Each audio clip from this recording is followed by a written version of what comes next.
Good afternoon. My name is Joe Bandel, and I am the last Rosicrucian.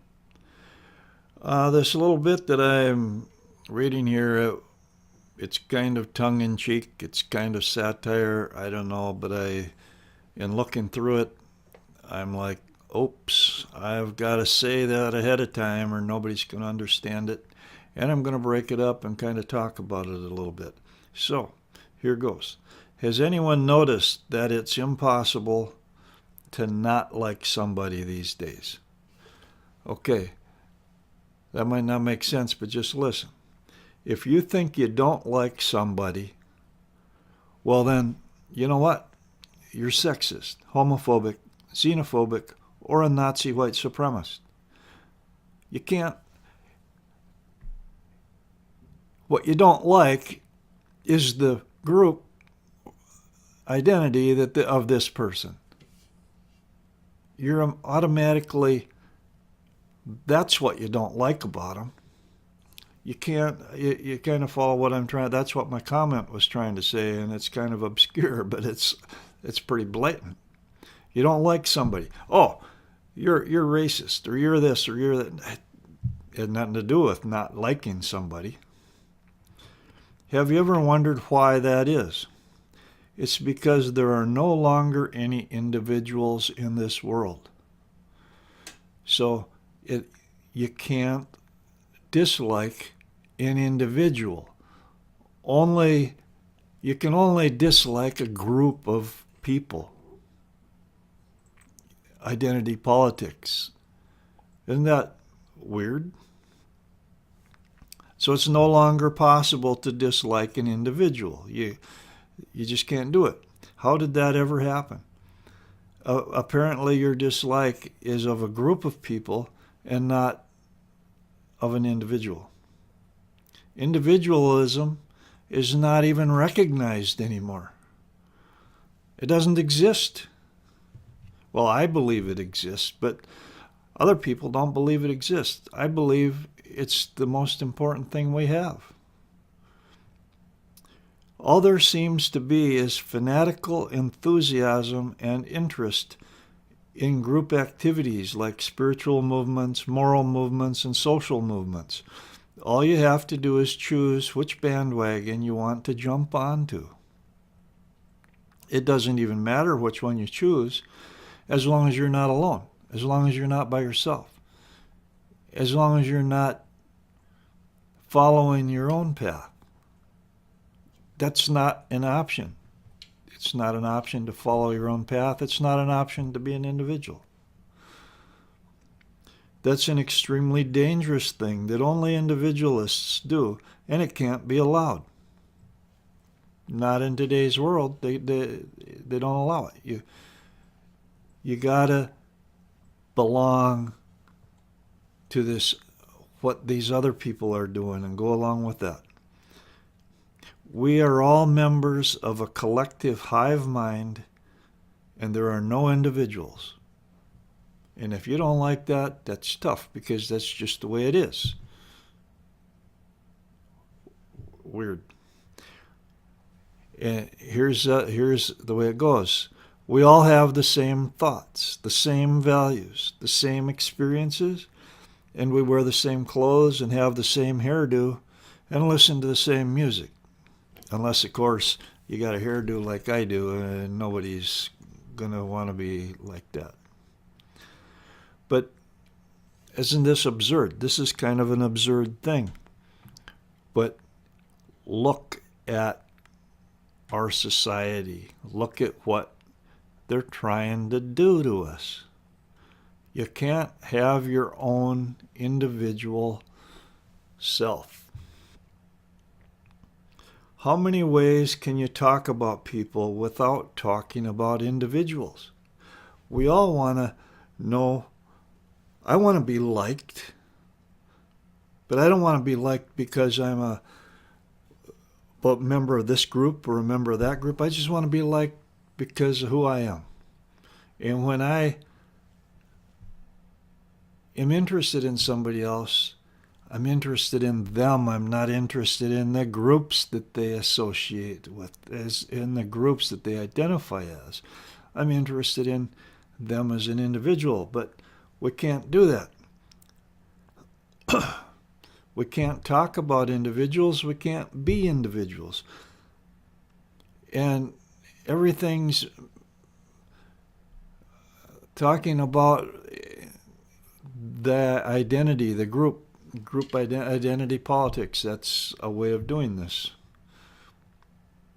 The problem is that each one of us is an individual, whether we like it or not.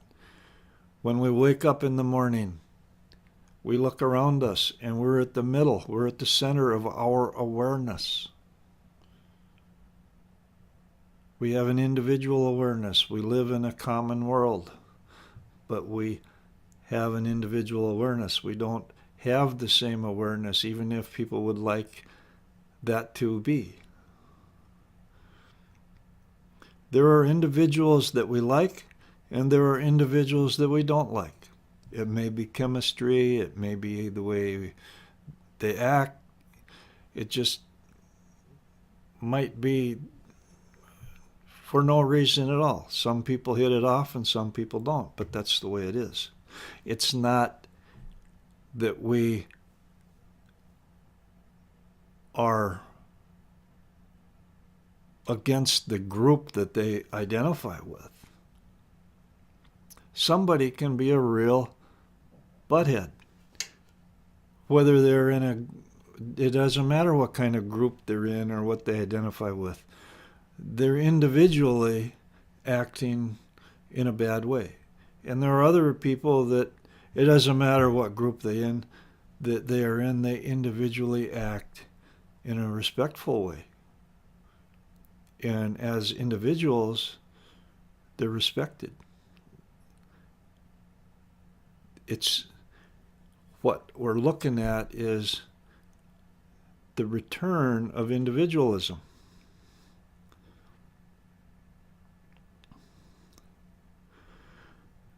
There are individuals that we like and there are individuals that we don't like. I already said that. But that's the way it's always been, and that's the way it always will be. I'm getting pretty fed up with don't take it personally.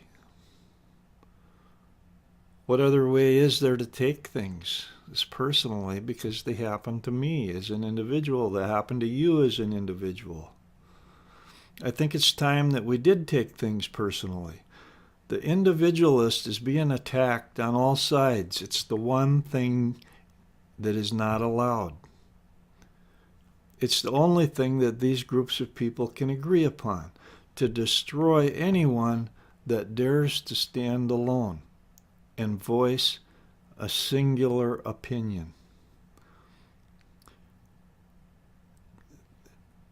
The thing is, what they cannot allow it. They need to destroy the ones that dare to speak for themselves. And guess what? That's what's happening in today's world. That's what's happening in the last election. That's what's happening with the populism and in opposition to globalism, as people are daring to be individuals.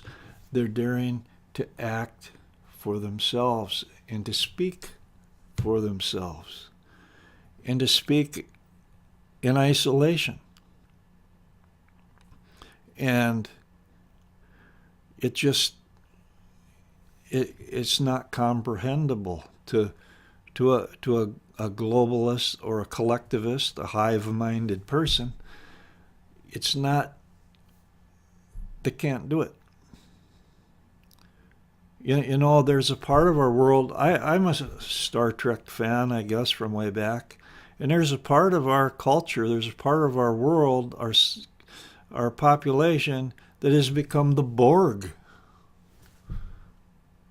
If you remember the Captain Picard and he got caught up by the Borg, the collective hive, and everybody was plugged in, and there was the Supreme Mother or whatever it was that they were all tapped into, and they were all in harmony, and they all thought the same. And guess what? Captain Picard infected the Borg with the disease of individualism. And what did they have to do? They had to expel him. They had to get rid of him. They had to. This is the one thing that we cannot assimilate. Wow. And that's what's happening now. That's what's happening now. You could say we're in an episode of Star Trek, The Next Generation.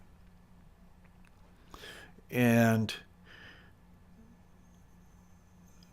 all of a sudden, the hive mind, the Borg, is getting a pretty good case of indigestion because they've just been infected by individualism.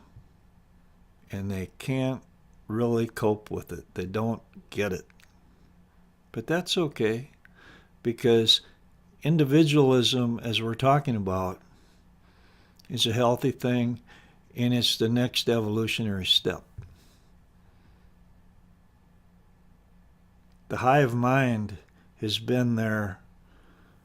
That's the old way. That's the old age. That's how society has always been. That's not the way it is anymore. Individualism is a higher evolution. And it's just in its infancy. It's just beginning. We are just beginning to individuate. Like cells in a human body divide, and we can still work as a unit. We can still work as humanity and have common goals to live in a common world, but we're going to be doing it as individuals and recognizing individuals. Well, I'm running out of time here, and I hope you like this, but maybe you can't like it. What can I say? Maybe you're going to call me a sexist, a racist, whatever it is, but you know what? I'm just an individualist, and I'm just sharing what I believe for what it's worth. Take it or leave it. Have a good day.